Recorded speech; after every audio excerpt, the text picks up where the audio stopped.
ըստ քեզ մի օր AI-ը կփոխարինի DJ-ներին թե ոչ։ Իրականում էներգիայով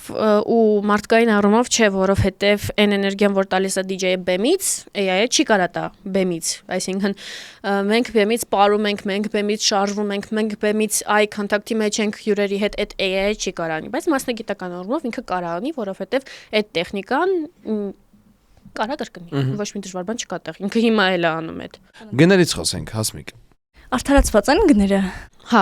ուղղակի ես մի հատ sense շատ վատ բան ունեմ, իմ հաճախորդներն է կփաստեն, ես կին հաճախորդներին չեմ գարում բարձր գին ասեմ, որովհետև չգիտեմ, չեմ գարում, բայց հյուր, որը կանանց մասին ինչ որ դրական է։ Չեմ գարում, չգիտեմ, չեմ կարա բացատրեմ։ Ինչ ֆեմինիզմի յուրահատուկ Շատ դրսևորում։ շնորհակալ ենք մենք։ Սիրելի կանայք, աղջիկներ, բոլորդ օգտվեք այս հնարավորությունից։ Թեմայի մեջ բացում ենք թեման բոլոր կողմերից։